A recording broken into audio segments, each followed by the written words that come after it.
I'm entitled. You want answers. I want the truth. You can't handle the truth. This is Larry Connors USA. Larry Connors USA. I woke up this morning, got myself a gun. Mama always said I'd be the chosen one. It is the gravest secrets that this country has. It's the kind of information that gets people killed. Millions of documents over years, and he's out there lecturing, whether it's Hillary Clinton, Donald Trump, or anyone else. There are so many clips in this indictment of him having notice and knowledge of how to handle material. All the while he was breaking it. I cannot stress to you the job that Kash Patel and John Lee Ratcliffe did in bringing this case to indictment. The gravest possible danger could have been done to this country, and may well have been done because Iran accessed his email at his home. This is very, very serious. I take it is extremely serious. There you have former South Carolina Congressman Trey Gowdy, now a Fox host on his own program. He's talking about the John Bolton indictments.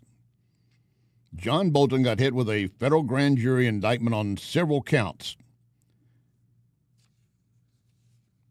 It charges him with 8 counts of transmission of national defense information, 10 counts of retention of national defense information. John Bolton, who was at one time the national security advisor to President Trump, not for long. He realized that he didn't want Bolton around.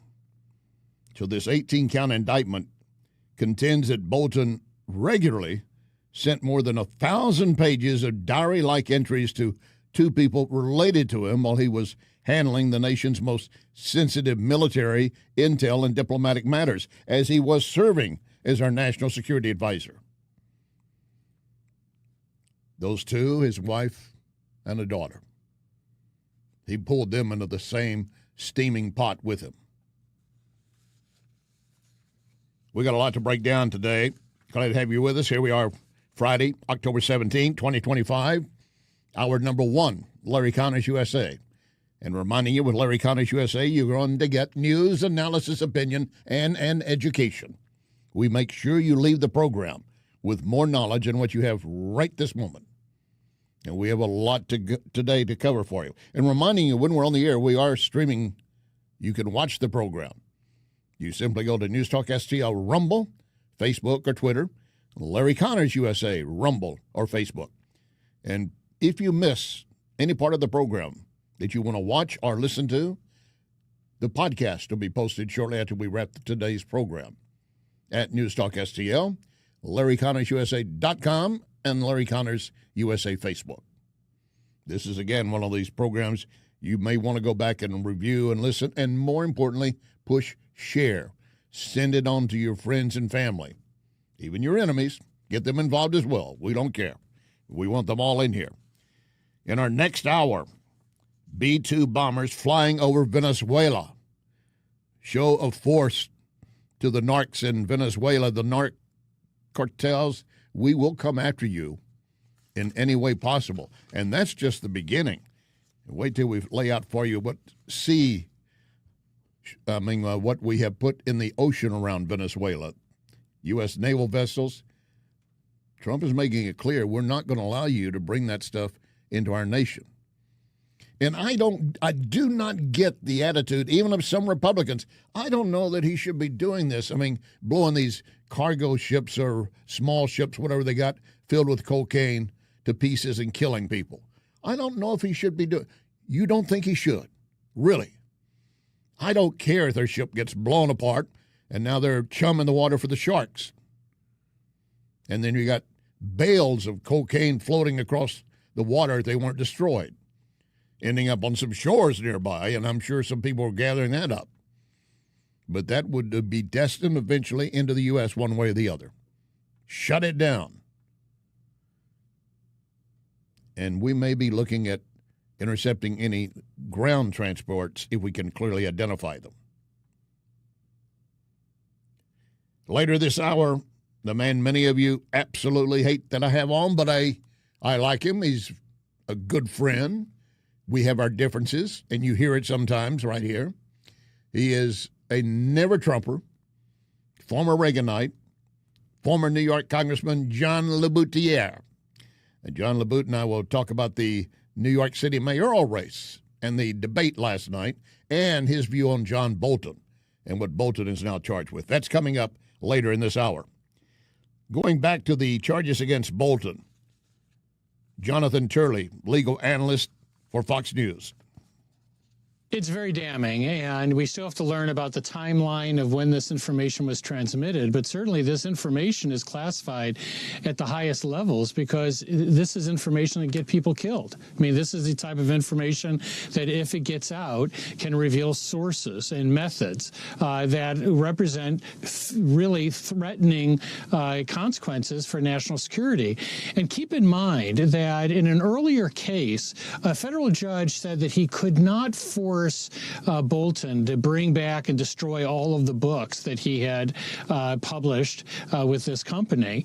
But he said, you did undermine national security. This book does that. Well, that's big enough, wouldn't you think? And he, being a national security advisor, knows how that information should be handled.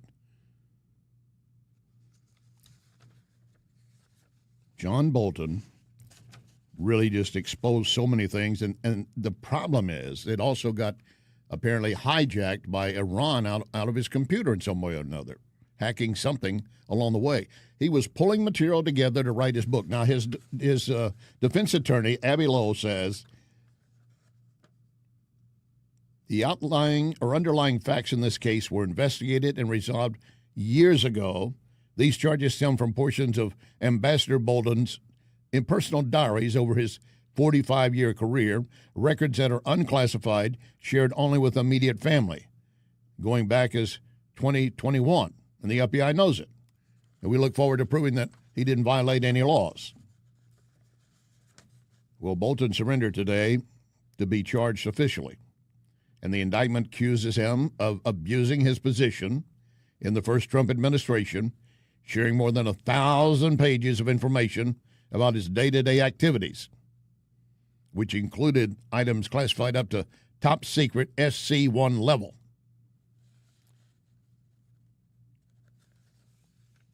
Turley continues. You did undermine national security. This book does that.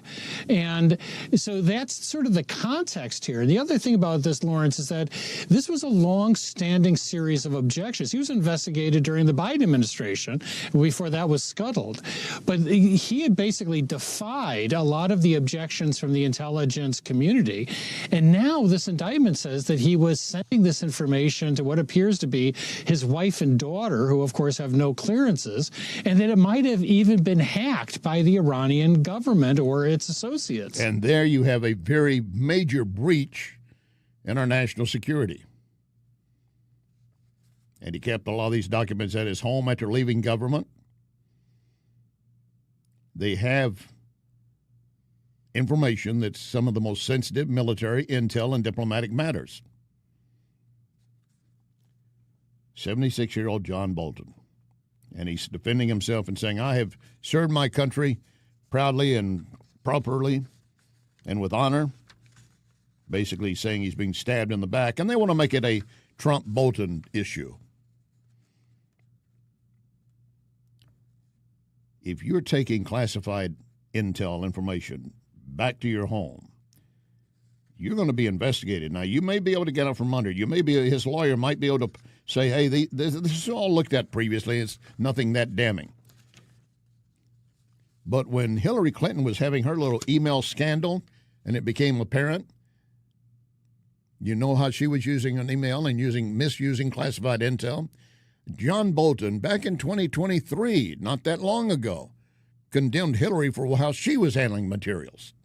It sets a bad example for the thousands of other people in the federal bureaucracy who have security clearances, because if the people at the top can be casual about it and then get away with it, that is not a good lesson to teach. Yeah, and how's that statement standing up? It's not aging very well at all for John Bolton, is it? As I said, John LeBoutier will be joining us shortly, and we'll be discussing the Bolton case and others, including the New York City mayoral race. They had a debate last night. You asked, why should I care? Well, this is the latest move by the left to make our nation Marxist. Mondani continues to lead, promising free, everything free. How would he pay for all the freebies? Oh, there's the catch. He cannot get the words more taxes out of his mouth fast enough. But the question is how you'll make them free. We will fund the revenue that would have otherwise been brought in from fares. And that's something that we would do in partnership with Albany. And I've put forward two proposals. The first is to raise taxes on the top 1% of New Yorkers by 2%. That would raise $4 billion. The second is to raise the state's top corporate tax rate to match that of New Jersey, which would raise $5 billion. Yeah. And he's moving forward. Like I said, he can't wait to get those words out. We're going to raise taxes. But they say only on the rich. Oh, the very rich. You heard what I said. No, I didn't say what you thought I said. Only on the very rich, to be specific. And that might well include John LeBoutier. So we'll find out from him as we move forward. This debate last night involving Mondami, who continues to lead by double digits. And also you have independent candidate, former Governor Cuomo, and Republican Curtis Sliwa trying to break through and try to get something to happen for them. 2-hour-long debate, most of the pressure was on Mondani. And during the debate, he appeared to backtrack on his position about Hamas laying down their arms, saying, of course I believe Hamas should lay down their arms. That's not what he said previously. He would not make it clear that they should lay down. He was dodging questions previously. And then he raised something else. We need to remake our law and legal department. You know where this is headed. But where he stepped into last night, he said, basically, we should make prostitution legal. And to follow the advice of district attorneys that we have here in New York City, the current Manhattan DA, the former Manhattan DA, the current Brooklyn DA, the former Manhattan DA having said that prosecuting women for prostitution is something that actually leads to less safety. And what we need to do is provide an economy of opportunity. Just a quick clarification. So no legalization, how about decriminalization? I do not think that we should be prosecuting women who are struggling, who are currently being thrown in jail, and then being offered job opportunities. I think we should be actually providing those kinds of opportunities at the first point of interaction. Now let's break this down. Often folks consider prostitution a victimless crime. The women are often victims. They are often controlled by a pimp or some other group that is watching over them, taking their monies, putting them on the street, regardless of what shape they might be in. You have to feel, obviously, for any woman that feels, I have no choice. There's nothing else I can do with my life. And you need to go after the Johns as much as you do the women when you get down to it.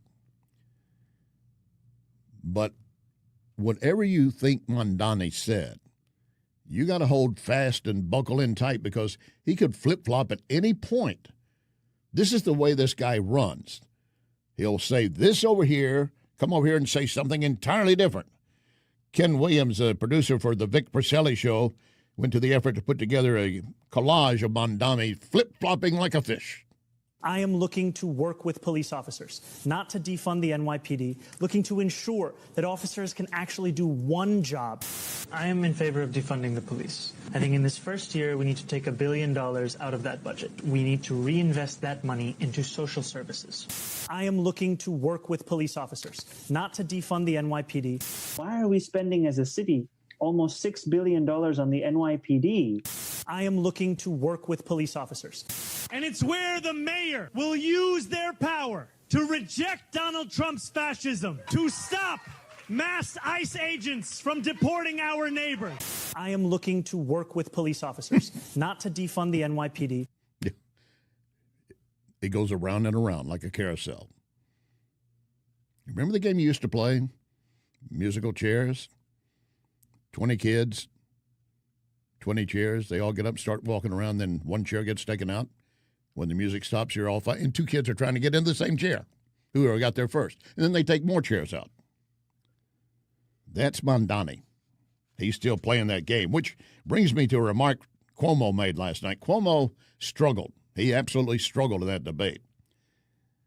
But he did attack Mondani, pointing out he has no experience. This is not a job for someone who has no management experience to run around 300,000 people, no financial experience to run a $115 billion budget. He literally has never had a job. On his resume, it says he interned for his mother. Mondami's reaction. In fact, Cuomo added, God help us if we have a health pandemic. You won't know what you're doing. People will die. But that was a bad, bad statement to make. That opened the door for Mondami to fire back. Well, if we have a health pandemic, then why would New Yorkers turn to the governor who sent seniors to their death in nursing homes? That did not work well for Cuomo on that point. The other issue I have with these Democrats, and includes Mondani, they continue to hold on to Jay Jones, a Democrat AG candidate in Virginia, despite him saying, I wanted to see a political opponent executed as well as his children. Hakeem Jeffries still won't release and say the guy should not be running at all. The Attorney General candidate has appropriately apologized for his remarks, and I know his remarks have been condemned across the board by Democrats in the Commonwealth and Virginia and beyond, and that's the right thing to do. Yeah, but are you really condemning, or are you just kind of accepting it? Why don't you tell him, get out of the race? We need a better qualified candidate. We need someone who's not talking about, if you're going to be the Attorney General, not talking about breaking the law, encouraging an execution of a political opponent. The leftists have gone so far off the cliff, they can't get back up on top. They're a long ways from hitting bottom, unfortunately, but they're trying to drag the rest of us with them. If Virginia voters put Jay Jones in as their Attorney General, you damn well deserve what you got. I feel for those who live in Virginia, they have to be living under his view of law. Oh, yeah, he apologized. You do know, of course, if Trump or any MAGA person had made a remark like that, apology not accepted. All right, coming up, John Laboutiere. This is where you want to make sure you get a little closer to the radio. And again, hold tight. John Laboute, lock and load, ready on the right.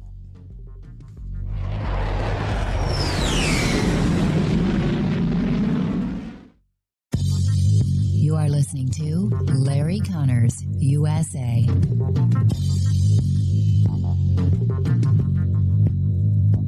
In all these years that Wellington Environmental has been my sponsor, I've never mentioned their duct cleaning services. Allergy season is here, and Wellington crews clean air ducts daily in homes and commercial buildings, also cleaning air handling units and diffusers in commercial facilities. Why? Well, because people will see black dirt and mold on the vents, or they are actually suffering from allergies. Don't be fooled by low-cost duct cleaning providers saying they charge only per vent, because once they get on site, the price will skyrocket. Wellington does not do this, never has. Wellington will give you an estimate, and you say Larry Connors, and immediately you get a 20% discount.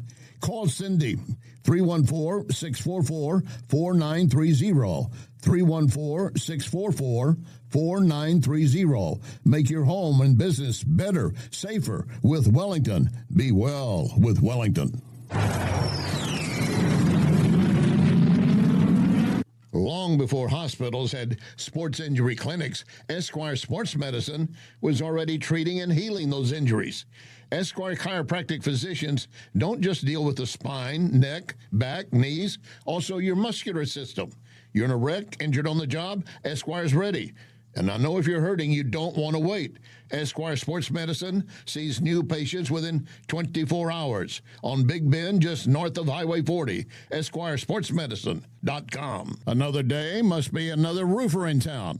And John Beal and I were talking. He said, every time you turn around, there's a new roofing company. Many of them have no idea what they're doing, and the statistics show that many will be out of business within 2 to 5 years. Who are you going to call to help you then? you need to remember only one name, John Beal. John Beal Roofing. You have a problem, he can take care of it. And we'll be here for you. John Beal Roofing. Call 1-800-NEW-ROOF. 1-800-NEW-ROOF. The offer. St. Louis cannot stop talking about being held over due to popular demand. Right now, renewal by Anderson. Buy any window or door, get the next one 50% off. Plus, you could qualify for 0 interest, no payments for 18 months. Renewal by Anderson is the full-service window and door replacement division of Anderson. You've trusted that name for more than 122 years. And our exclusive FiberX frames, 200% stronger than vinyl. Anderson products are also proven to increase your home value by at least 15%. Don't miss out. Schedule your complimentary consultation today at rbastl.com or call 877-WINDOWS, 877-WINDOWS. Renewal by Anderson, award-winning quality, stronger windows, smarter investment. This is News Talk STL.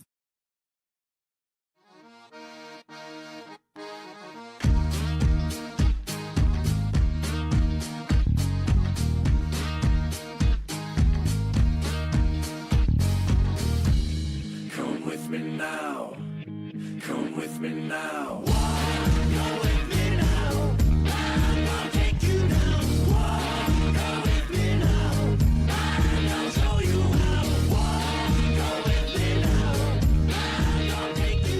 This is Larry Connors USA. Larry Connors USA. We are just under 3 weeks until New York voters choose their next mayor, and socialist candidate Zohran Mamdani continues to lead by double digits. They had a debate last night, but most of the pressure was on Mamdani, not involving anyone else other than a few passing shots at Cuomo, who did not do very well, and Curtis Sliwa. John LeBoutier, former New York congressman, author of the book Harvard Hates America. John, did you watch the debate? I only saw a little bit of it, Larry. I was actually watching sports last night. Well, this was blood sport. I watched the baseball playoffs, and I watched the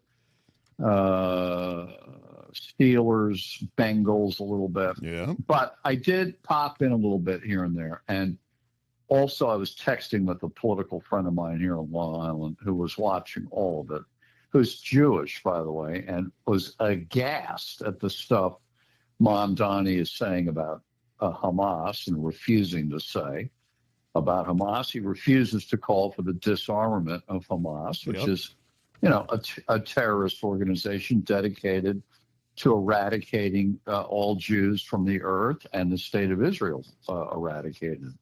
And this is the guy that's probably going to be the next mayor of the largest Jewish population outside Israel, which is New York City.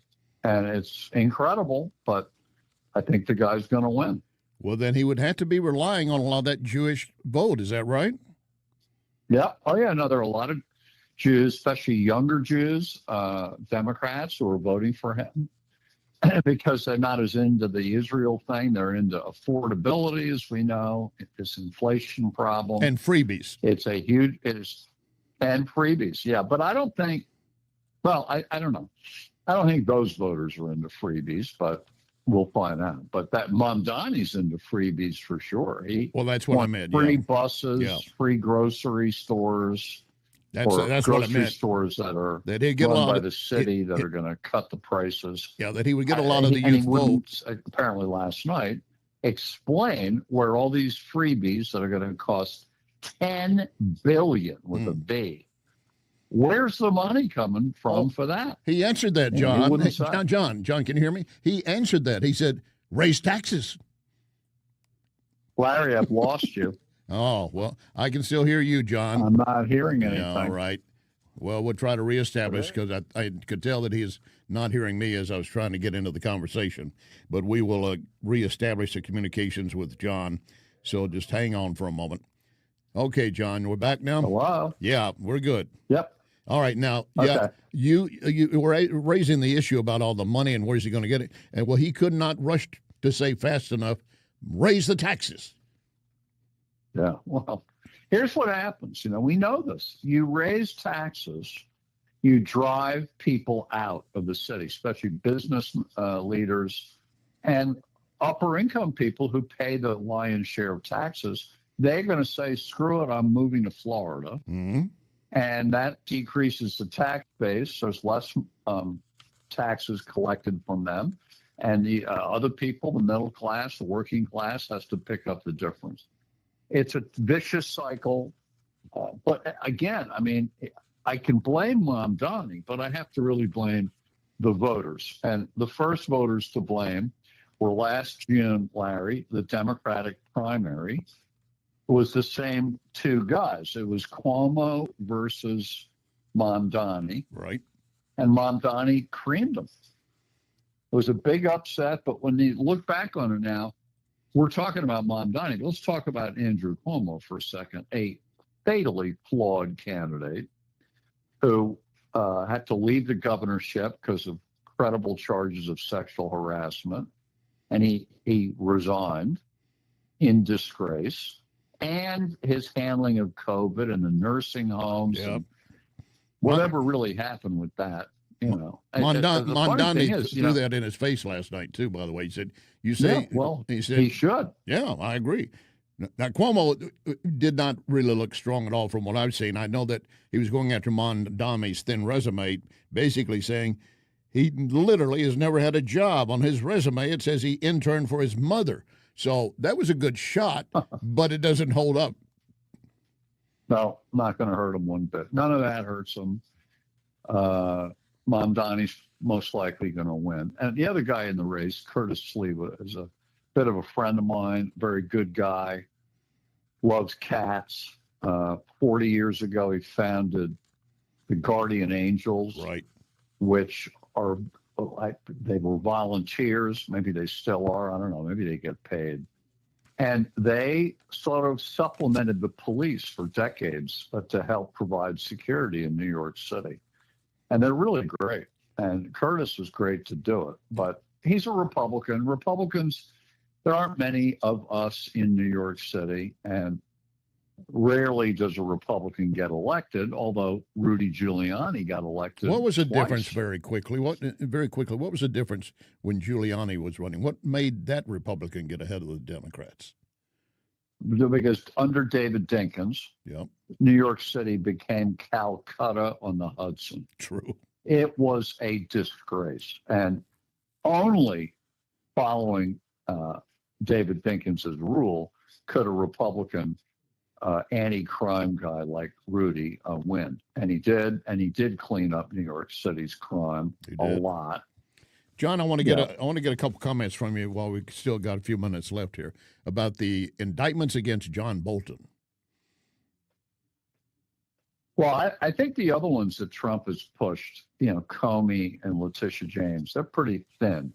This one, though, it doesn't sound that thin to me. And it goes back to this issue of these guys, when they leave office, having boxes of classified info in their office or their home. And in this case, he had written classified stuff into his diaries. And then he'd also written emails to family members, allegedly, in which he had included talking about classified info. You're not allowed to do that. Can't do it. Well, John Bolton. I mean, if I had classified info here, and I wrote you an email and said, "Hey, Larry, I happen to know that the Iranian foreign minister has a secret stash of nuclear bombs in his house," but let's just say, and I emailed that to you, I could get arrested for that. And by the way, you could get arrested for now having that knowledge. This stuff is really tricky. And Bolton knows it inside out. He's a Yale-educated lawyer. He was a national security advisor briefly under Trump. Yep. And he in 2023, he was calling out Hillary how she mishandled classified intel, saying people at the top, if they're going to mishandle it, then it's going to be bad all the way down. And here he was doing the same thing.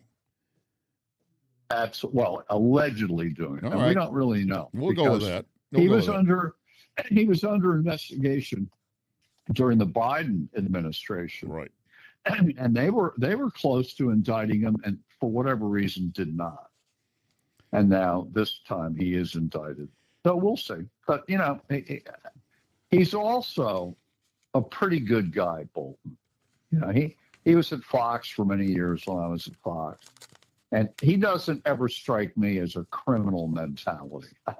I don't see it. Hillary's a different story. But Hillary. John Bolton's a long-time conservative, and I somehow doubt that he deliberately broke the law, but we're going to find out. Well, the other thing is, if the indictment holds up and it goes forward, well, the indictment's already been arraigned today on that. The two unnamed are his wife and daughter. He was sharing with them, as you said. He now pulled them into that same federal charges. Correct. Well, we got to wait and see. All right. Now, before we get away here, Trump and what he can accomplish with the Middle East. A lot of praise from you, no doubt. Great. I knew that. Yeah. Well, I think it's great, and finally get all the hostages out. Ultimately, that deal, the only thing that's going to come out of it is getting the hostages out. The rest of that deal, never going to happen. The Hamas has not given up power. They're not giving up their guns. Israel, within 2 to 3 weeks, in my view, will be back in there blowing the hell out of them until they kill off the guys on the ground with the machine guns that are running around executing people. There is no disarming Hamas. And so to me, the whole agreement sounded great, but I don't think any of it will ever happen. I think Israel will be back in there. The aid will be stopped. There'll be more pictures of Palestinians not getting fed. It's a mess. And I don't know how it ever ends. I really don't. Well, it's all at the hands of Hamas now, obviously, and it will continue to be. John, I want to thank you very much. I wish you a great weekend, and put some whiskey aside for your election day.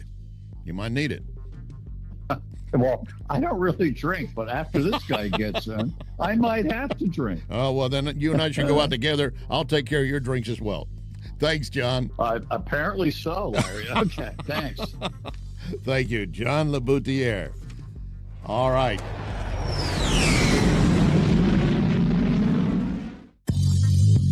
You can connect with Larry on Twitter at Larry Connors USA. Larry Connors welcoming Tom Shaw Realtors aboard. Nearly 100 years helping sell acreage, homes, horse property. Call Tom, 314-283-5064, 283-5064. You want the best place to watch baseball or any sport and be able to enjoy premium cigars and whiskeys? Lit Cigar Lounge. Lit has so many events each month. You need to constantly check the Lit Cigar Lounge Facebook. You don't want to miss anything. Plus, you can order food from Napoli Brothers Pizza and Pasta, delivered within minutes right to your table. By the way, we're in the season for great patio dining. Napoli Brothers Pizza and Pasta has your table waiting. Another day must be another roofer in town. And John Beal and I were talking. He said, every time you turn around, there's a new roofing company. Many of them have no idea what they're doing, and the statistics show that many will be out of business within 2 to 5 years. Who are you going to call to help you then? You need to remember only one name, John Beal. John Beal Roofing. You have a problem, he can take care of it. And we'll be here for you. John Beal Roofing. Call 1-800-NEW-ROOF. 1-800-NEW-ROOF. Listen up. The offer St. Louis can't stop talking about being held over by popular demand. Right now, Renewal by Anderson. Buy any window or door, get the next one 50% off. Plus, you might get 0 interest, no payments for 18 months. This is Renewal by Andersen, the full-service window and door replacement division of Andersen. That's a name you've trusted more than 122 years. Our exclusive FiberX frames, 200% stronger than vinyl. And remember, Andersen products increase your home's value by at least 15%. So make sure you take advantage of the offer while it's still being held over. Schedule your complimentary consultation at rbastl.com. 877-WINDOWS. 877-WINDOWS. Renewal by Andersen. This is award-winning quality, stronger windows, smarter investment. Long before hospitals had sports injury clinics, Esquire Sports Medicine was already treating and healing those injuries. Esquire chiropractic physicians don't just deal with the spine, neck, back, knees, also your muscular system. You're in a wreck, injured on the job, Esquire's ready. And I know if you're hurting, you don't want to wait. Esquire Sports Medicine sees new patients within 24 hours on Big Bend, just north of Highway 40. EsquireSportsMedicine.com. This is News Talk STL.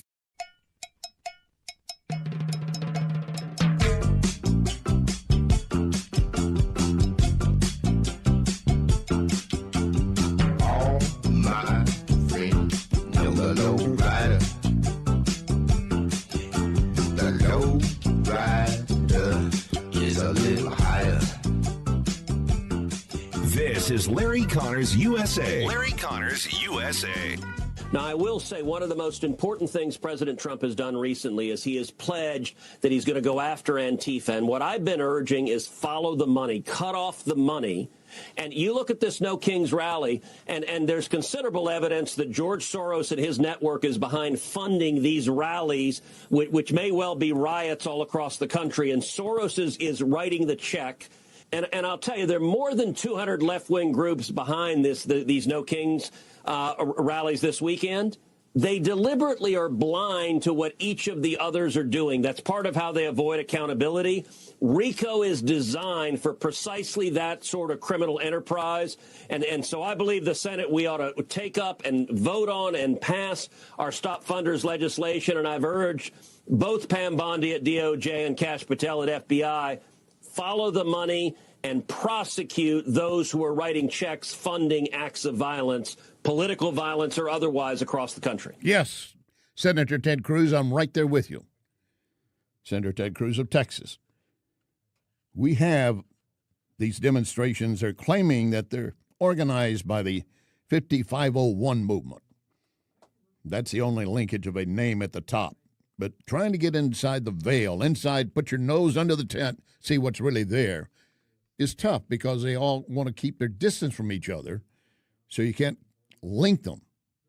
But if you follow the money, it's all coming from various sources, but some prime sources, and George Soros is Open Society Foundation being one of them.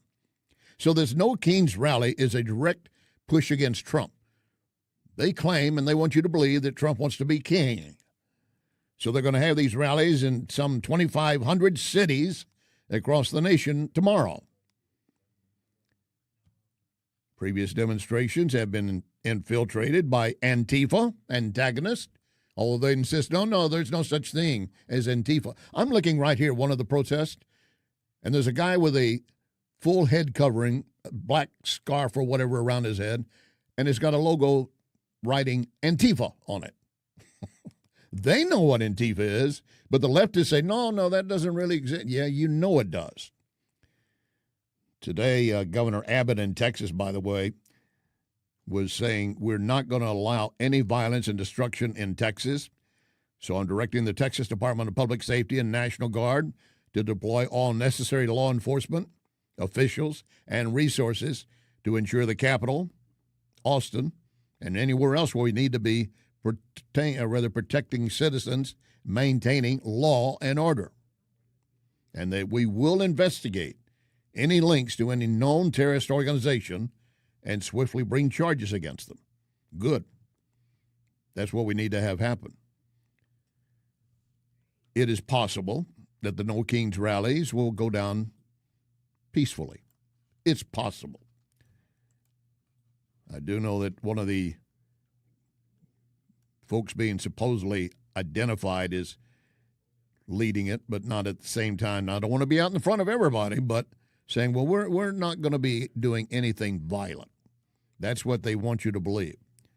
This is the kind of thing that don't bother calling out extra police or National Guard because we're not going to have any issue. Well, you can't trust these people at any step of the line, their statement, so you've got to be ready. That's why Texas Governor Abbott is doing what he's doing.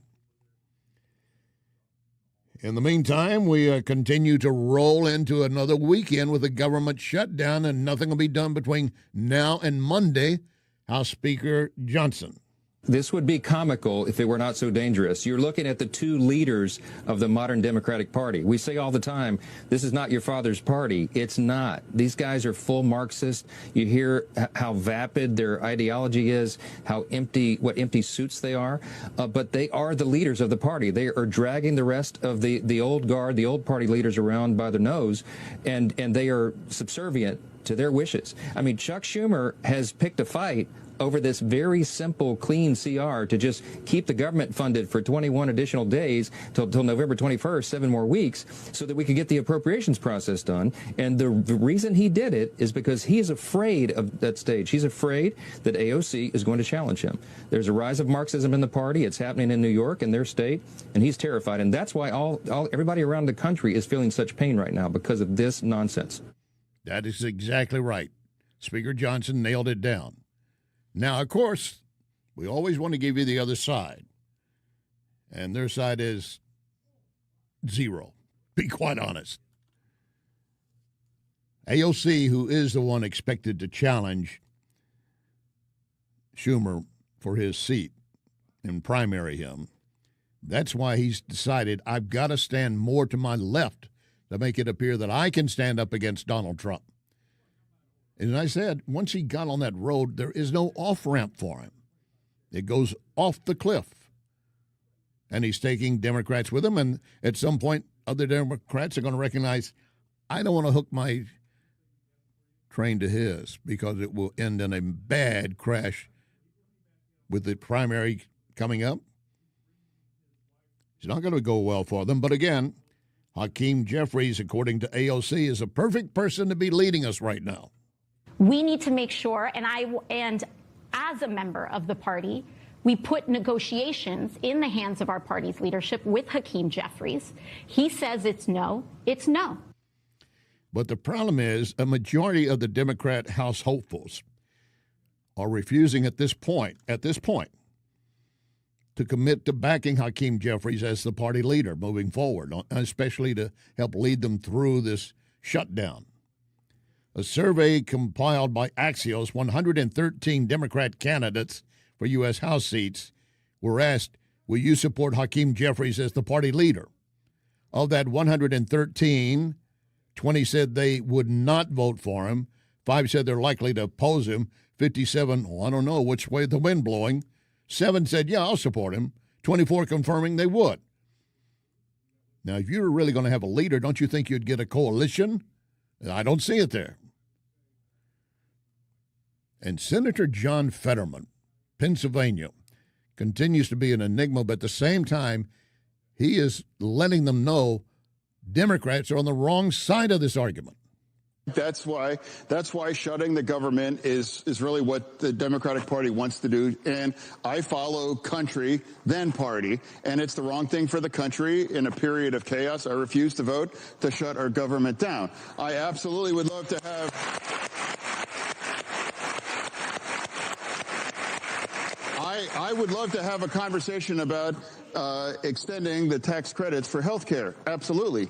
But I would remind everybody, too, this was designed by the Democratic Party to expire at the end of the year. Right. This is not something taken by the Republicans. They were designed to expire. Now let's have a conversation to extend it and not shut our government down. Yeah, and he called them out. But their story they're peddling, even among themselves, and trying to get the rest of the nation to believe it, is that those nasty Republicans are going to destroy everything.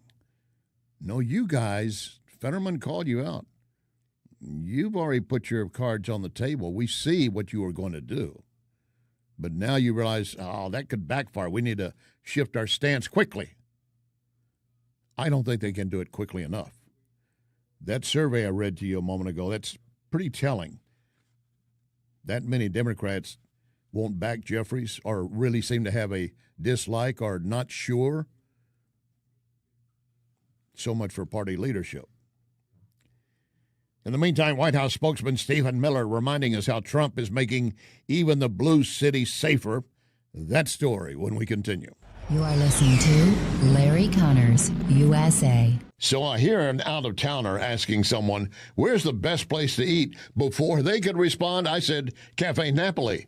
Where? Well, I said, Cafe Napoli in Clayton, Napoli 2 in Town and Country, Napoli 3 in St. Charles, right next door to Napoli C, and then you got Napoli Kirkwood, plus you got Napoli Pizza and Pasta in Chesterfield.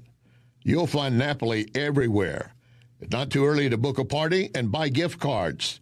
Cafe Napoli. This is Larry Connors, USA. Larry Connors, USA. The work that he has done on public safety these last several months will go down in history as one of the greatest achievements that any president has ever accomplished. Just look here at our nation's capital. It is the largest, steepest, fastest reduction in violent crime ever recorded at any place in the history of our country. And I think you would say the history of any country. The change has been night and day. This is now one of the safest cities in the world from one of the most violent cities in the world. That was the District of Columbia. Trump moved in with the National Guard, and things got better in a hurry. And, of course, you have those saying he doesn't have the right to do it. He had every right to do it in D.C. He actually, in my opinion, has every right to do it anywhere because he is commander-in-chief of all our forces. That includes National Guard units, even though they're under the command of their governor to begin with. But the president's position, no pun intended, trumps the governor's on this point. Stephen Miller said, you want another example? Look what happened in Memphis. In Memphis, where President Trump has launched his task force in full force less than 2 weeks ago, we are already hearing reports of crime reductions that are so staggering, people can't even believe it. And we see videos posted online all day by residents who are saying for the first time that they can remember, their kids can play outside, they can walk down the street, they can go where they want to go, do what they want to do. They feel liberated because they have been liberated. Boy, is he right. But, of course, the blue cities and blue states, they're going to hold it fast to the point that Trump wants to be a king. He shouldn't be in charge of anything. And we know what's best for our citizens. They don't. Citizens are running frightened in those cities and states. I'm looking at a piece from the Department of Homeland Security. The spokeswoman for them saying Illinois Governor Pritzker is currently dehumanizing and vilifying immigration and customs enforcement agents. Yeah, he's doing that exactly.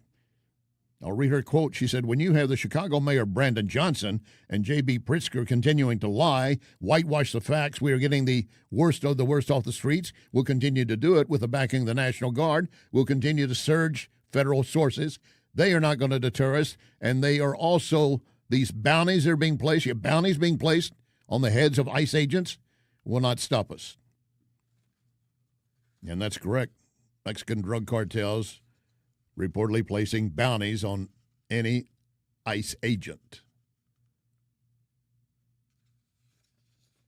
Those are men and women of our government that are doing their job.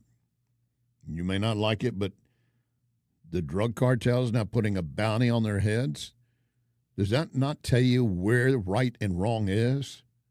Do you have to be slammed in the face to get the idea? But Pritzker and Chicago Mayor Johnson and all the rest of the blue cities and state leaders, they're afraid to get away too far from the far left because they might lose whatever support they have. So they would rather you suffer.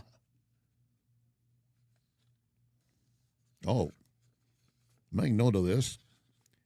Pritzker took a trip to Vegas last year.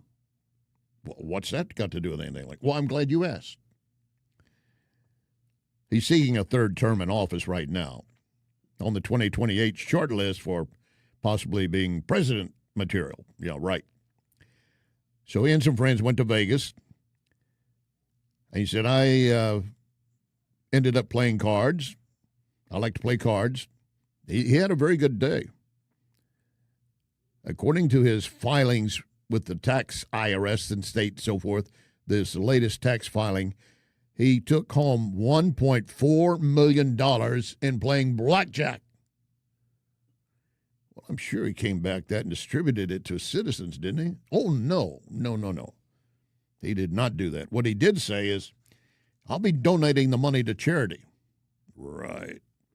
Now, the only thing we need to find out is, did you take the trip to Vegas on taxpayer dime, schedule a couple of meetings so you could say, this is state business?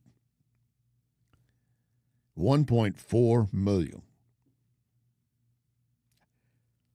I guess he decided to skip the buffet and go straight to the blackjack table, right? President Trump the other day was having difficulty, as we all do. If you look at some of these drugs that are being pushed in our face, I'm a paid professional, and I can't call out some of these drugs exactly right. And President Trump in the Oval Office the other day was trying to talk about a drug, and let's close up with some humor. It's Pergovirus. Pergovirus. And that's a sound being nice name. Pergovirus. Why can't you name them nice, simple names? Nice, easy names. It doesn't matter. If it works, that's all we care about, right? That's right. Just call it Pergo or something like that. But, I mean, where the drug companies come up with these names, I don't know. But I have to admit, they throw as many vowels and consonants all around in one word that they can and see if you can come out speaking it. Supposedly, doctors and pharmacists understand. Hopefully. I like to think they do. But I thought that looked funny in the fact that Trump said, where do you come up with these names? Can't you make it simple? Coming up, going after the drug cartels in big time. B-2 bombers. What are they going to do? You'll learn more in the next hour. Remember our pledge, one nation under God.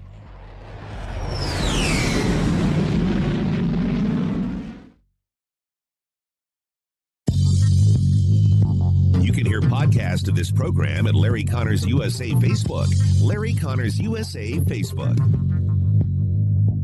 John Bill Roofing reminds you we are in the stormy season, and that means if you have even the smallest leak in your roof, you could soon have a much bigger issue. Call John Bill to make sure that your biggest investment is protected. That call can save you major dollars. If you do get hit during a storm, John Bill has a rapid response team. Call 1-800-NEW-ROOF. 1-800-NEW-ROOF. 1-800-NEW-ROOF, John Bill. You and I might have something in common, back pain.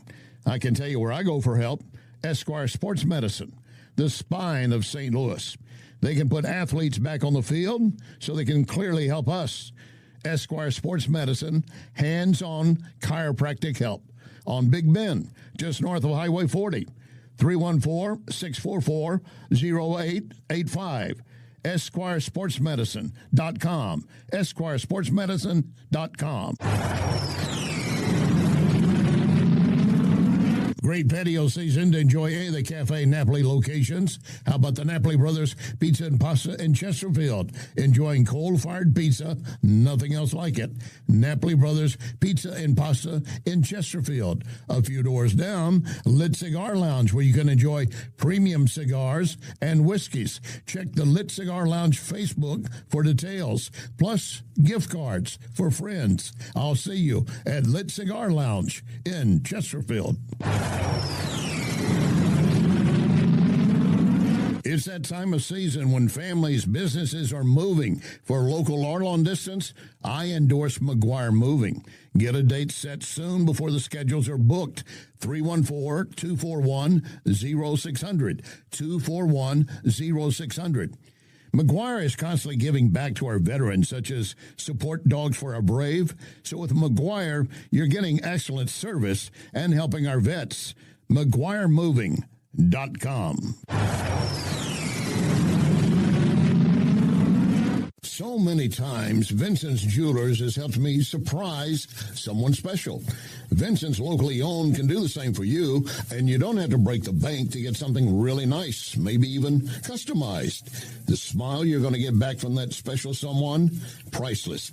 Check Vincent'sJewelers.com every day because new items are arriving and there are special deals. Vincent's, my only jeweler.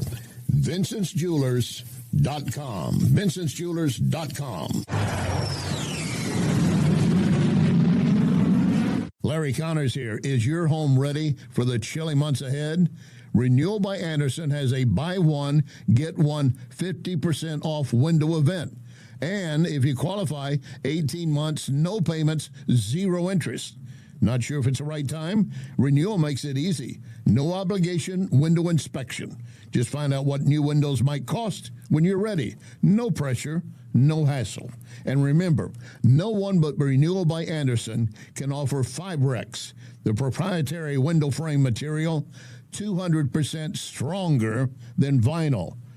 Means durability, efficiency, beauty that lasts every season. What are you waiting for? Call 877-WINDOWS or visit rbastl.com and get your consultation. Renewal by Andersen. Superior products. Exceptional service. This is News Talk STL.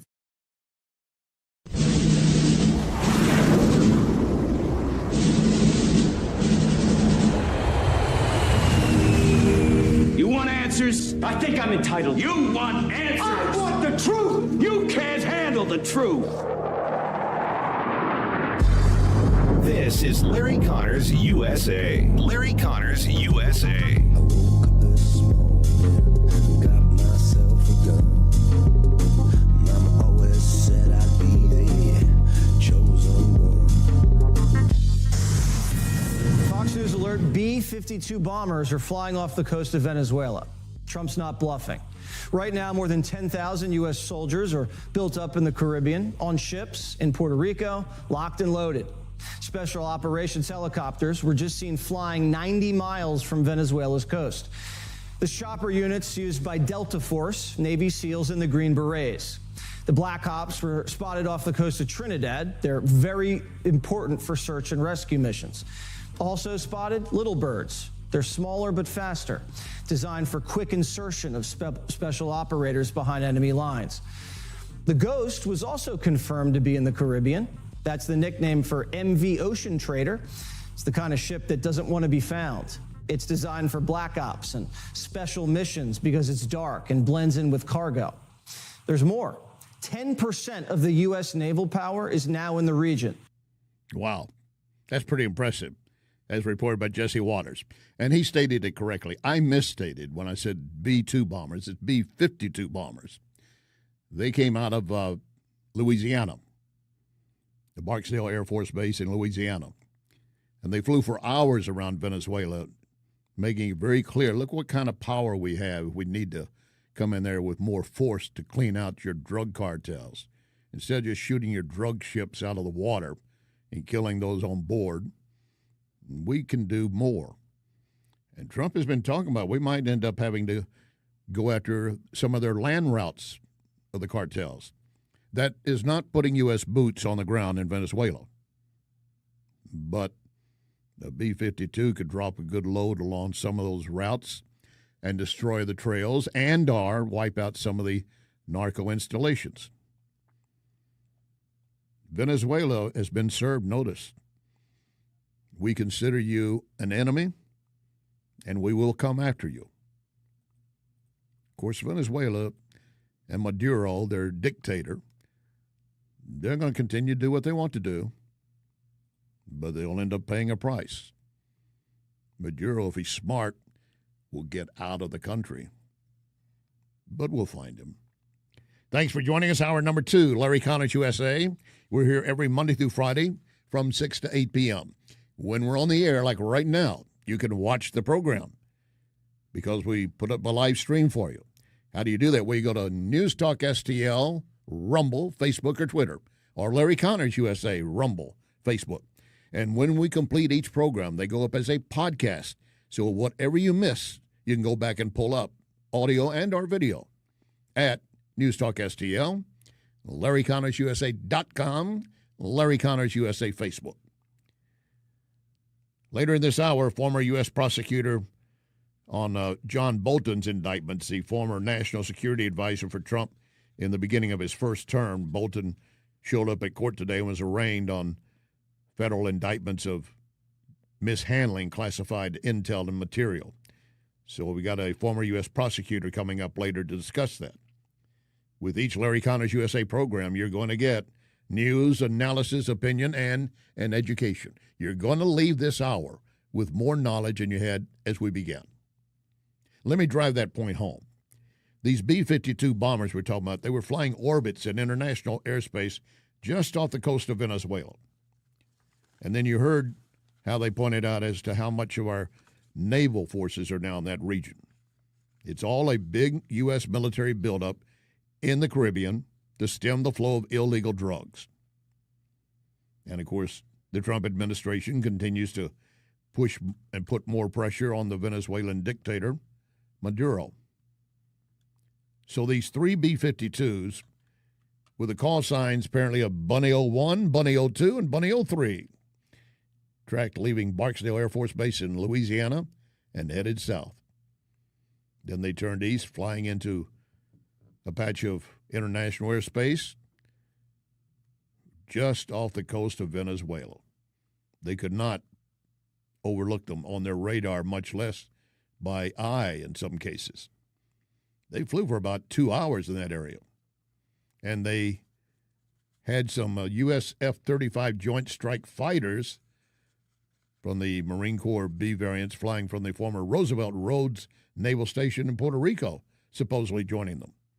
Air Force aerial refueling tankers. Every time they look up, Maduro raises his eyes to look to the sky, he's going to see U.S. military presence. If he looks to the ocean, he's going to see U.S. military presence.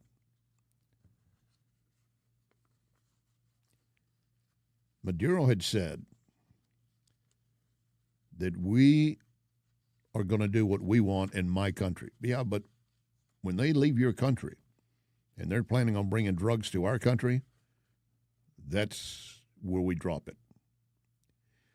White House spokesman Stephen Miller says all of this stuff that's been brought in by the illegals, that thank you, Joe Biden, for all the illegals you let in, many of them drug cartel members.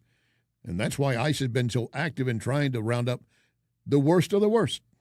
President Trump talked about how under his leadership and direction, the FBI has arrested and removed and prosecuted with the Department of Justice over 20,000 of the most violent criminals on earth in just the last several months. 20,000. Think about how many lives that saved. Think about how many families that saved. Yeah, because who knows what drugs they were packing or what they might have been doing in person. I pointed this out yesterday. It's worth restating. 175,000 Americans have applied for jobs at ICE, the very agency that is being targeted by Antifa and the rest of them, and Governor Pritzker and Chicago Mayor Johnson and all the other lefty loonies. We have 175,000 Americans say, I will join ICE. I will help in that fight. Thank you for coming forward. Then, of course, you've got the situation that when they're rounded up, as you're listening to Miller talking about how many have been rounded up already, and they are some of the worst of the worst, they're also grabbing some that might not be among the worst, but they're associating with them. The problem has been and continues to be, we catch them and put them in jail, but as Miller says, you have those Democrat judges. The contrast couldn't be more clear.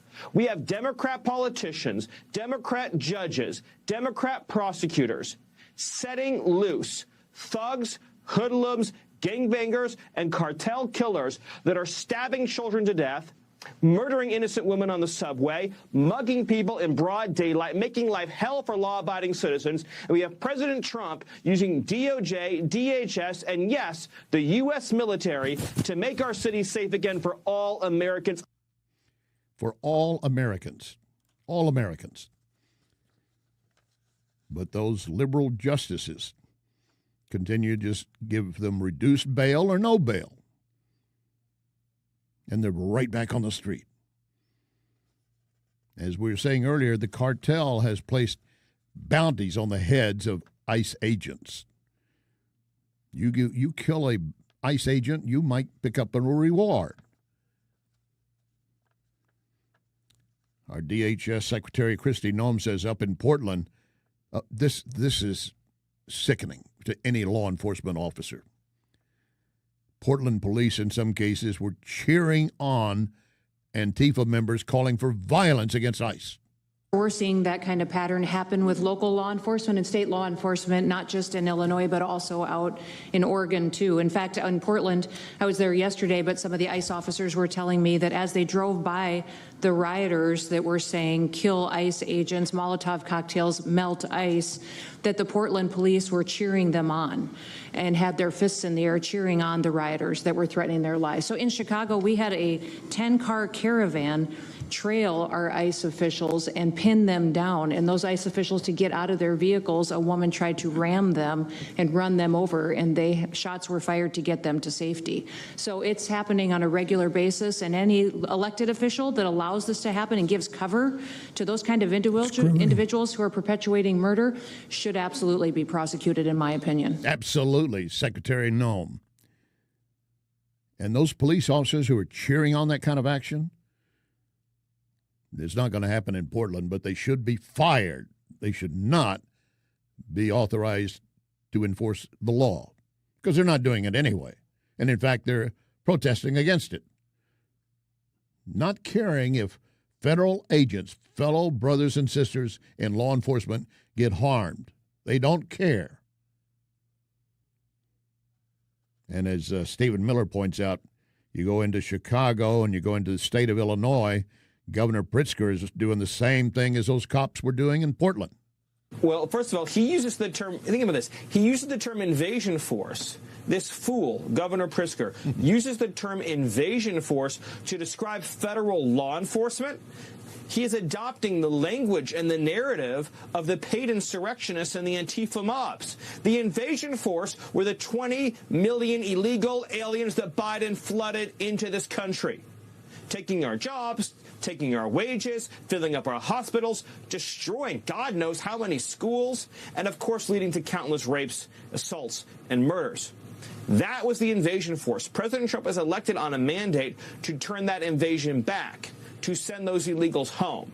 And Governor Pritzker is providing aid and comfort to the riotous mob that is physically assaulting, obstructing, impeding, and attacking ICE officers. And his latest act, declaring that there are no-go zones where federal law enforcement is not permitted, is truly an act of insurrection against the federal government. Yeah. And a governor of our nation is leading that activity. The Department of Homeland Security has announced a new fee for migrants seeking entry into the U.S. through parole. They say this might help prevent widespread fraud in the program. So as of Thursday, DHS officials said migrants will have to pay a $1,000 fee immediately. This applies to migrants seeking initial parole, re-parole, or parole in place, or parole from DHS custody. You're going to have to pay that fee. Now, you're going to see governors going to their good, loving judges to try to get that declared unconstitutional because they don't want anybody to suffer except you. New York City had its mayoral debate last night, and Mondani is pushing legalizing prostitution. and to follow the advice of district attorneys that we have here in New York City, the current Manhattan DA, the former Manhattan DA, the current Brooklyn DA, the former Manhattan DA having said that prosecuting women for prostitution is something that actually leads to less safety. And what we need to do is provide an economy Mr. of opportunity. Just a quick clarification. So no legalization. How about decriminalization? I do not think that we should be prosecuting women who are struggling, who are currently being thrown in jail, and then being offered job opportunities. I think we should be actually providing those kinds of opportunities at the first point of interaction. Yeah, but the truth is, many of the women on the streets hustling don't want to be there anyway. Now, yes, if they're trying to provide for their family because they had a jerk they got hooked up with and he left them basically homeless unless they get out and hook on the streets. But those prostitutes, it's not a victimless crime. Many times they're beaten into submission until they go back on the streets again or killed. I will have to agree that I don't want to see women have to be at that point in their life that that's their only option they see. But Mondani is not really a law and order man anyway. So I guess he thinks he'll get the support of prostitutes and them using them for the New York City mayoral race in 3 weeks. In the meantime, we still have Democrats lining up to support Jay Jones, the Democrat candidate to be the Attorney General in the state of Virginia. Hakeem Jeffries is holding close to him. The Attorney General candidate has appropriately apologized for his remarks, and I know his remarks have been condemned across the board. You think? By Democrats in the Commonwealth and Virginia and beyond, and that's the right thing to do. Right. And you know those remarks. These were remarks on a text that he had sent a couple years ago. They just recently got revealed that he wanted to execute a political opponent, 2 bullets to the head, and kill his children so they can die in their mother's arms. And Jay Jones, now that this has been made public, he just said, I shouldn't have done that. Sorry, I'm bad. And Hakeem Jeffries is willing to accept that. These are the kinds of candidates that the left will put in place if they have the opportunity, and they're pushing on it. Mondani, and then, of course, Jay Jones as the Attorney General, the top law officer in the state of Virginia, condoning, encouraging, executing a fellow politician and his children. And, of course, you've got the No Kings rally coming up tomorrow. Senator Ted Cruz said we need to get to the bottom of this group. It's pergoverous. Yep. Pergoverous. No, that was another one. We don't want to do that. We want to go with Senator Cruz on King's Day. Now, I will say one of the most important things President Trump has done recently is he has pledged that he's going to go after Antifa. And what I've been urging is follow the money, cut off the money. And you look at this No Kings rally, and there's considerable evidence that George Soros and his network is behind funding these rallies, which may well be riots all across the country. And Soros is writing the check. And I'll tell you, there are more than 200 left-wing groups behind these No Kings rallies this weekend. They deliberately are blind to what each of the others are doing. That's part of how they avoid accountability. RICO is designed for precisely that sort of criminal enterprise. And so I believe the Senate, we ought to take up and vote on and pass our Stop Funders legislation. And I've urged both Pam Bondi at DOJ and Kash Patel at FBI, follow the money and prosecute those who are writing checks funding acts of violence, political violence or otherwise, across the country. Yes, let's do that. By the way, left-wing TV host Jimmy Kimmel promoting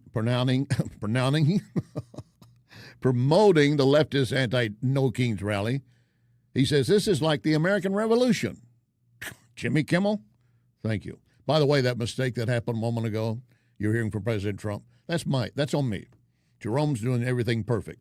I called for the wrong soundbite. That's my fault. So much for being a good producer of this program. I need to replace myself, maybe. Yeah, there are days like that. Thank God it's a Friday, right?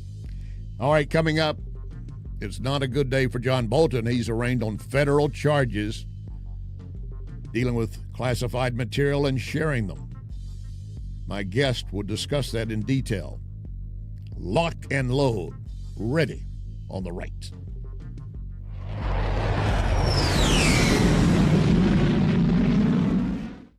Moving. I highly recommend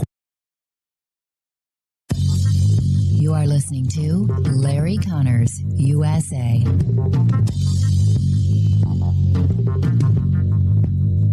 I want to tell you more about Wellington Environmental's dustless blasting services. Wellington can blast paint, grease, graffiti, even stripes off parking lots. Truly amazing and powerful. But can Wellington blast something more sensitive? Yes, Wellington can use dry ice to blast soot and odors off smoke-damaged surfaces right after a fire. Currently, Wellington uses dry ice to clean mold off wood inside a home. Why? Well, dry ice immediately disappears, turns into a vapor. That means no mess to clean up, no damaged surfaces. You need to check with Wellington, always researching and practicing with new, better, faster, safer equipment and products for you. And it's very easy to schedule an estimator for your next project. Call Cindy, 314-644-4930, 644-4930. Be well with Wellington. McGuire Moving is silver certified, which means they are great at relocating senior citizens. In fact, McGuire is a household name because McGuire understands the stress involved when moving older adults. So if you or family members need help moving, I highly recommend McGuire Moving. 314-241-0600. 241-0600. Get a free in-home estimate. McGuireMoving.com. Another day must be another roofer in town. And John Beal and I were talking. He said, every time you turn around, there's a new roofing company. Many of them have no idea what they're doing, and the statistics show that many will be out of business within 2 to 5 years. Who are you going to call to help you then? You need to remember only one name, John Beal. John Beal Roofing. You have a problem, he can take care of it. And we'll be here for you. John Beal Roofing. Call 1-800-NEW-ROOF.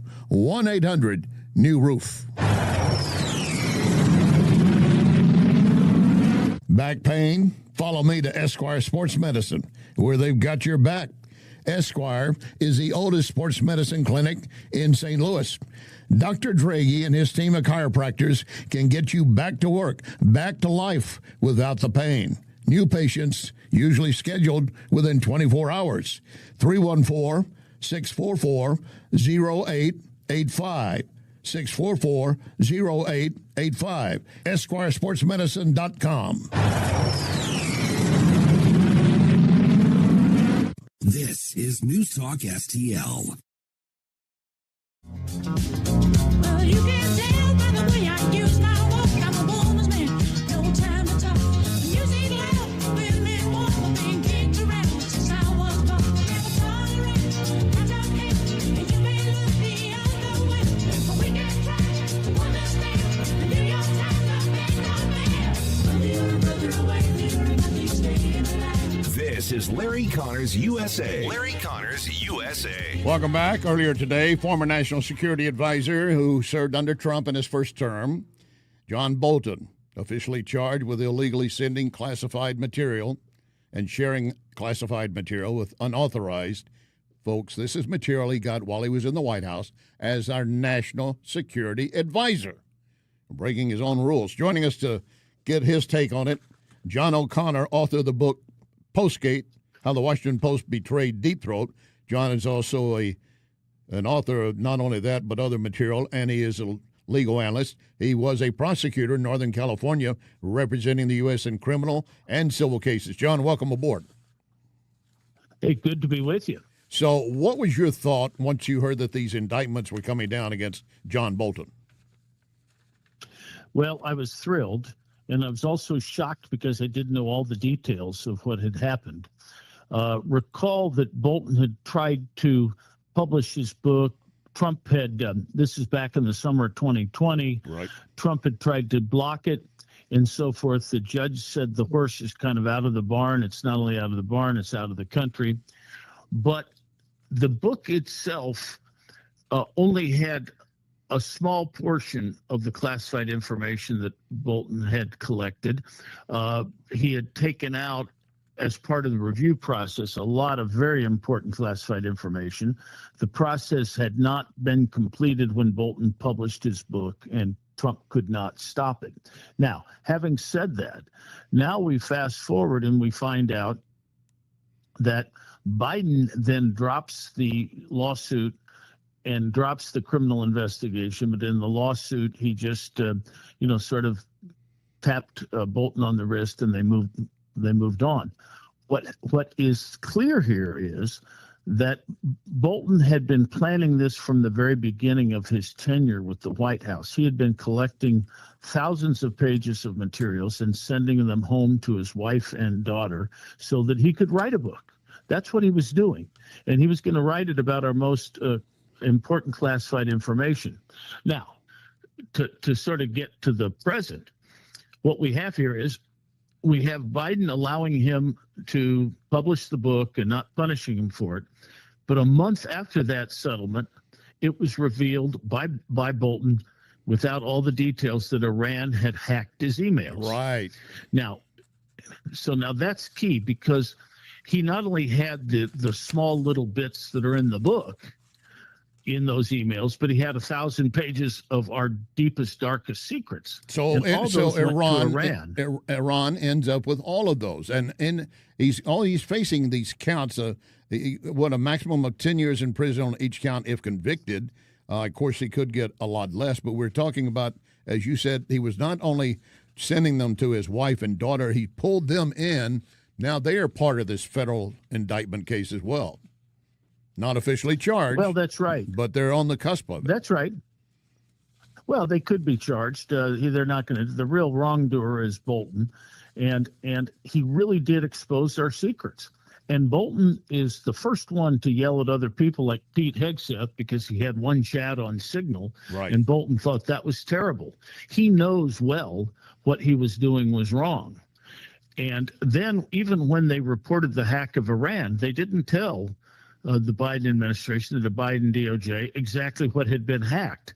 I don't think the Biden DOJ knew how much stuff was hacked.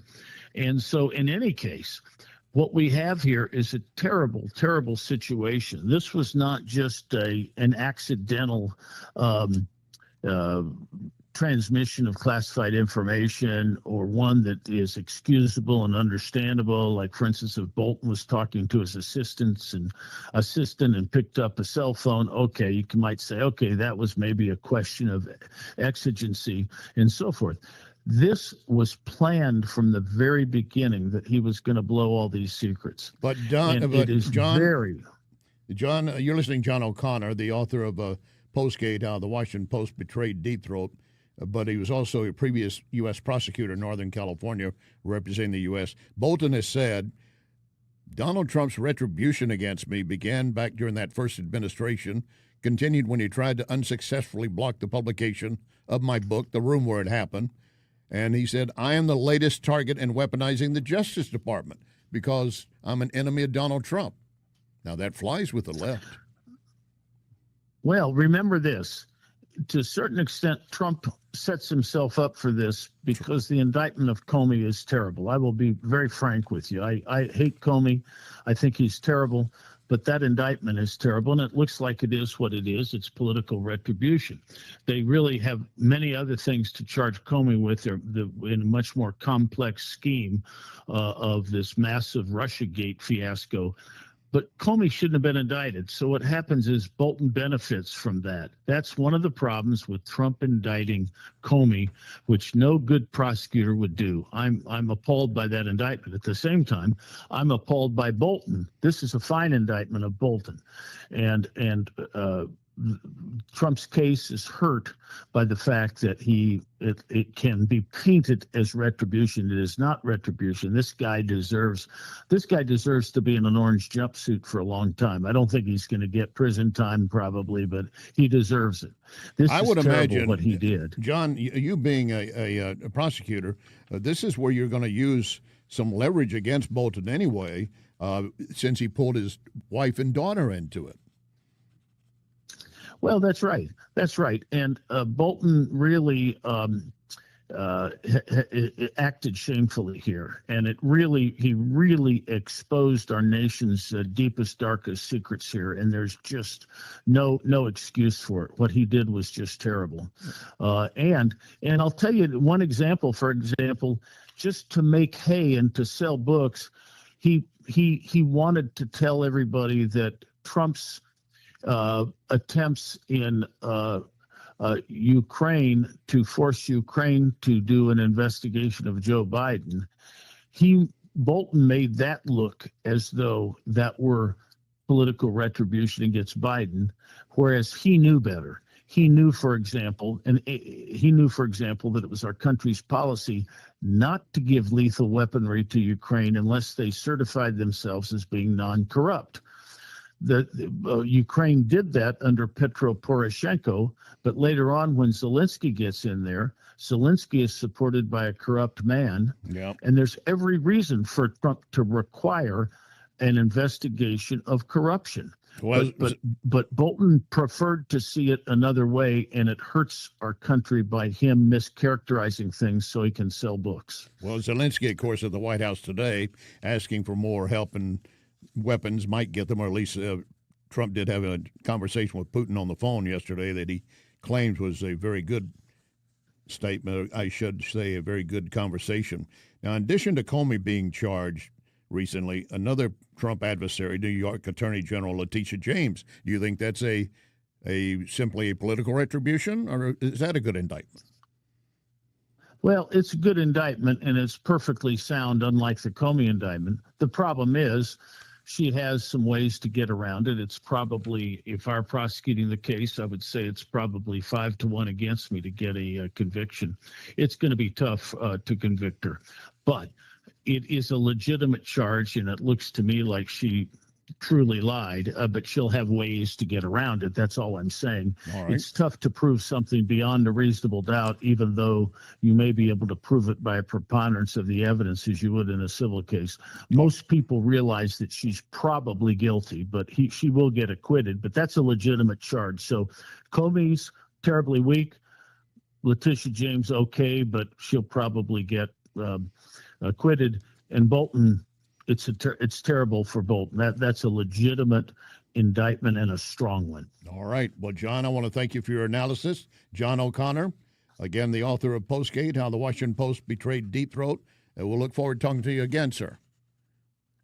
Great talking to you. Thank you, John, very much. So there we have it with Bolton charged 8 counts of transmitting national defense information, 10 counts of retention of national defense information. And John O'Connor says it is a perfect and well-authorized and accepted indictment when it comes to Bolton. Did call out Comey saying, no, I don't think that's a good charge. I want to share this with you. This is the kind of thing that the left continues to just push the limit. And we're going to get into an example that coming up in our next segment as well, regarding the John Bolton case. I want you to hear from former South Carolina Congressman Trey Gowdy and Jonathan Turley.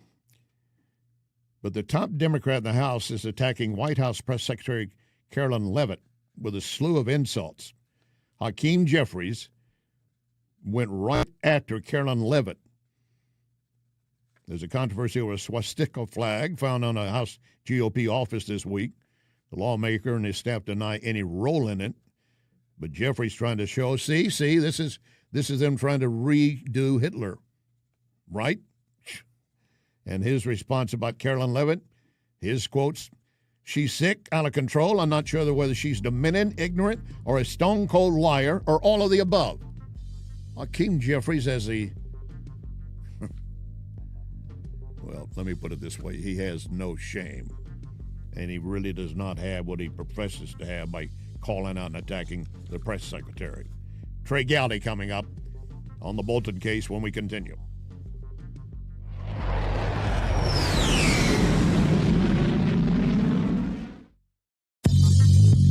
You can connect with Larry on Twitter at Larry Connors USA. Tom Shaw Realtors selling, buying, representing 150,000 acres. 314-283-5064. Looking for hunting leases? Check shawrealtors.com. So many times, Vincent's Jewelers has helped me surprise someone special. Vincent's locally owned can do the same for you, and you don't have to break the bank to get something really nice, maybe even customized. The smile you're going to get back from that special someone, priceless. Check VincentsJewelers.com every day because new items are arriving and there are special deals. Vincent's, my only jeweler. VincentsJewelers.com. VincentsJewelers.com. Hey, looking for windows that solve your problems and actually add value to your home? Renewal by Anderson. Anderson products increase your home value by at least 15%. Right now, get $329 off every window, $729 off every patio or entry door, and ask about our zero interest plan for 3 years. Renewal by Anderson, the full-service replacement division of Anderson. That's a name you've trusted for more than 122 years. Renewal by Anderson has FiberX frames, 20% stronger than vinyl, built to last. It's why we have more 5-star reviews than anyone in St. Louis. And only Renewal by Anderson backs it up with the nation's best warranty. Schedule your complimentary consultation. RBASTL.com or call 877-WINDOWS. 877-WINDOWS. Renewal by Anderson. Superior products, exceptional service.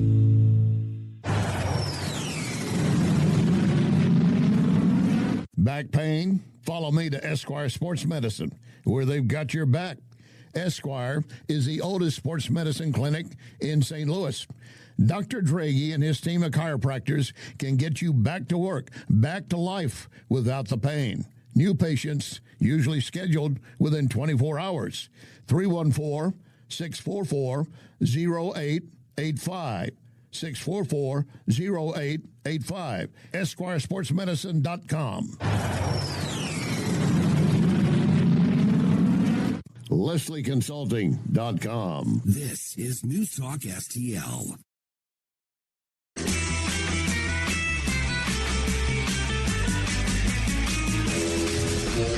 She wants to dance like Uma Thurman, bury me till I confess. She wants to dance like Uma Thurman, and I can't get you out of my head. This is Larry Connors USA. Larry Connors USA. It is the gravest secrets that this country has. It's the kind of information that gets people killed. Millions of documents over years, and he's out there lecturing, whether it's Hillary Clinton, Donald Trump, or anyone else. There are so many clips in this indictment of him having notice and knowledge of how to handle material. All the while he was breaking it. I cannot stress to you the job that Kash Patel and John Lee Ratcliffe did in bringing this case to indictment. The gravest possible danger could have been done to this country, and may well have been done because Iran accessed his email at his home. This is very, very serious. And that was really big. That is former South Carolina Congressman Trey Gowdy talking about the indictments against John Bolton, as we were discussing with John O'Connor a moment ago. That is a key point. Not just the documents he had that he shouldn't have had, and he knows that he knows this. He's been in the government. He knows he was a national security advisor at one point. And then apparently Iran hacks into his computer and gets some of that details he didn't put in his book or share anywhere else. He's charged currently with 8 counts of transmission of national defense information, 10 counts of retention of national defense information. Attorney General Pam Bondi stating today There is one tier of justice for all Americans. Anyone who abuses a position of power and jeopardizes our national security will be held accountable. Now, see, the left was all about pushing that when Trump was in office and going in a raid into Mar-a-Lago to grab whatever he was hiding and mishandling. Did they raid Joe Biden's garage? I don't remember. No, they did not. They did not. He had boxes of classified material in his garage where he kept his prize Corvette, but his son, Hunter, also had a key to get into the garage. How do I know that? Well, because there were pictures of Hunter driving around in the Corvette. We have no idea what was in the boxes in that garage. We don't know what materials Hunter Biden might have pulled out before they came to pick them up. We don't know what pictures he might have taken of that he might need to use in the future for protection of some type. John Bolton had this basic information classified up to the top secret SC1 level in his home. So they searched his Maryland home and his Washington, D.C. office back in August. Now, a lot of the search warrant applications got redacted that they're showing out or releasing for the public. But the Bolton's 2020 book pre-publication review and the hack of Bolton AOL account by foreign entity they used as a basis for probable cause to search his residence and his office. There are those who think this is just Trump going after Bolton. Trump made Bolton his national security advisor when he was in office the first time. And they had a falling out. And part of it might have been that Bolton's more hawkish than Trump wanted. There might have been other issues. Could be that you got two big egos in the room and only one's going to be allowed to say, and that would be the president. Bolton goes. But as far as what they have at this point on him, Jonathan Turley, legal expert for ABC News, for Fox News, said it's damning. Jonathan Turley. It's very damning, and we still have to learn about the timeline of when this information was transmitted. But certainly this information is classified at the highest levels because this is information that get people killed. I mean, this is the type of information that, if it gets out, can reveal sources and methods that represent really threatening consequences for national security. And keep in mind that in an earlier case, a federal judge said that he could not force Bolton to bring back and destroy all of the books that he had published with this company. But he said, you did undermine national security. This book does that. And that's really a key point. In addition to Iran then hacking in and getting all that information. Bolton's facing some tough time here because each of these charges, and I told you there's 18 different charges on him. 18-count indictment. Each one carries a penalty of 10 years if they decide to press it. You want to times 10 times 18, see what you come up with? That will never happen. He may not even go to jail when it's over with. He's 76 years of age. That's not a reason to keep him out of jail, but they'll never get a chance to put all of that on him. Here's where they're probably going to have, as we were discussing with John O'Connor, some leverage against Bolton on what he does or doesn't do. There are two relatives listed as that he shared all this information, top secret, SCI level, with two unauthorized individuals, namely individuals 1 and 2. That is his wife and daughter. So he basically put them in the frying pan as well. And I have no doubt federal prosecutors will put leverage on Bolton and say, you know, we can go after them just as hard as we're going on after you. Unless you want to roll over, plead guilty, and begin either serving your time or we'll work out a parole deal, whatever they work out.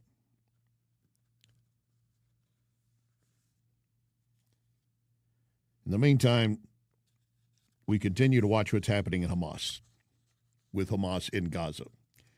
As I told you the other day, there really is no peace in Gaza because Hamas wants to control, and they've been going out and grabbing up people and executing them.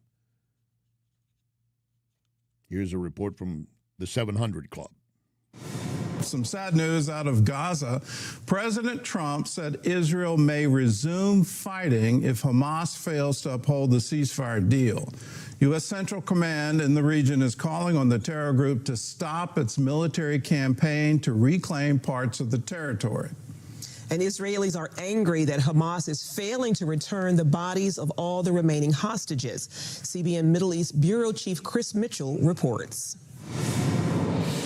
Today, the Knesset lowered its flags to half-mast to mark 2 years on the Hebrew calendar since the Hamas attacks on October 7th. Hamas released 2 more bodies to Israel on Wednesday, but 19 bodies are yet to be returned in accordance with the ceasefire. Hamas says it needs more time and special equipment to find the remaining bodies in the rubble of Gaza.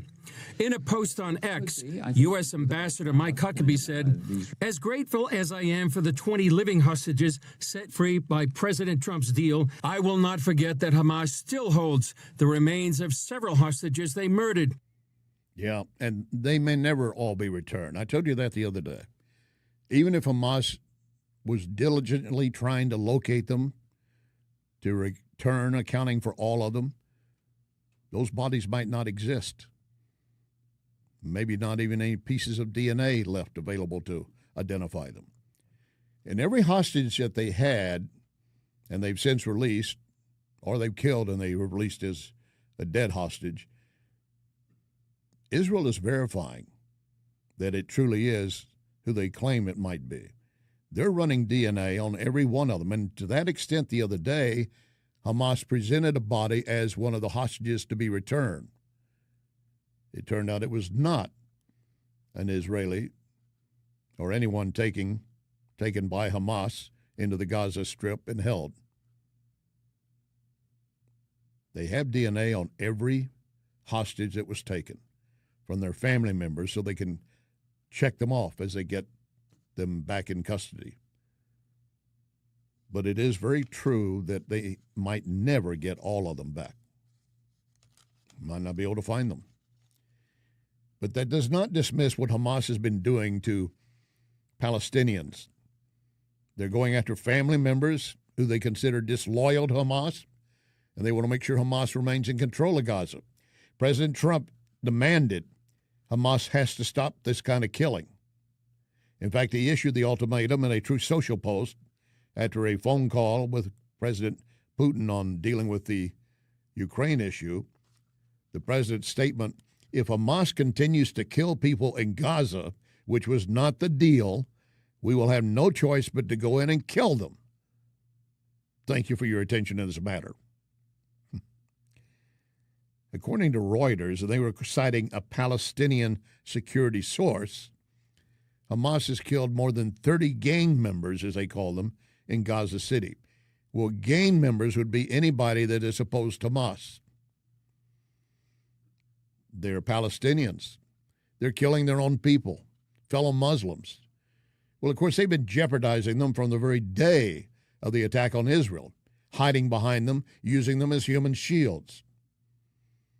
And now they're worried that some of those that they were treating that way will try to take over Gaza and flush out the rest of Hamas. In the previous hour, we had John Laboutiere on. You missed that John Labout interview? Well, I'm sorry. You can pull up the podcast. And we're talking about how John was praising Trump for what he's accomplished. But he said, I don't think we're going to see peace. He said, I think within the next couple of weeks or so, Israel's going to have to go back in there and mop them up entirely. Trump is telling them, you continue killing, you won't lay down all your arms. He's basically giving Bibi Netanyahu, go ahead and do what you must. We're not going to get anybody back except for the dead, even though those families would like to have their loved ones home. We'll have to go in and wipe out the rest of Hamas. Well, here we go into the weekend, and the Schumer government shutdown continues. Some Democrats and probably Republicans are getting more anxious the more this drags out. Pennsylvania Senator Fetterman puts the blame right where it should be. That's why shutting the government is really what the Democratic Party wants to do. And I follow country, then party. And it's the wrong thing for the country in a period of chaos. I refuse to vote to shut our government down. I absolutely would love to have... I would love to have a conversation about extending the tax credits for health care. Absolutely. But I would remind everybody, too, this was designed by the Democratic Party to expire at the end of the year. This is not something taken by the Republicans. They were designed to expire. Now, let's have a conversation to extend it and not shut our government down. Yeah, that's different. I really liked Fetterman when he made the statement, I choose country over politics. We all should. If it's good for our country, put your politics aside. Well, we know how they have been battling against ICE deportations of illegals, getting them out of the country. But there is a former leftist CNN commentator who is trying to rattle the cages again and make himself relevant. So I'm going to give him a little pass here. He and others are saying the King's Rally, no King's Rally tomorrow, is all because Trump wants to be king. That is not true, but they're so sold on it, they couldn't unzip that if they wanted to. They're locked down with it. But this gets a little bit past the pale, I would say. When Don Lemon fruitcake, and keep in mind, I say that, not reference his sexual preference. I could care less. It's Don Lemon fruitcake because he's nutty. That's what it comes down to. He doesn't have a CNN program anymore. Well, he did appear on a post or really a podcast of some type, basically stating black Americans should arm themselves to fight off ICE. Here apparently is a quote. If you believe in the Second Amendment, I do.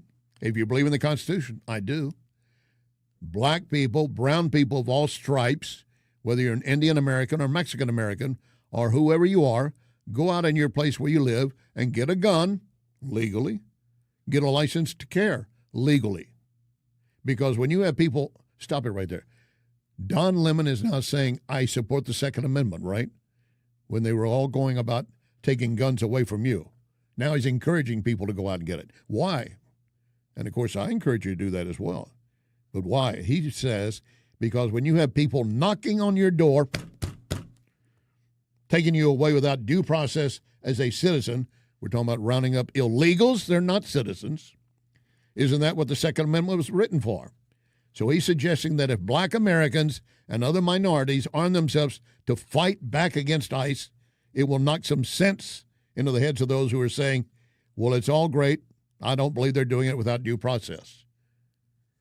If you're in our country illegally, ICE is going to round you up and take you out. And Don Lemon, by those words, I take it you're telling them to go ahead and get a gun to shoot and kill ICE agents. Did he say it directly? No, he didn't. He walked the borders. But what he did is he opened up the cage for the hyenas to come out. And some will. So what'd you learn this hour? As I tell you, with Larry Connors USA, you leave each hour with more information than you had when you began. Well, that wraps this week's classes. Class back in session Monday, 6 p.m.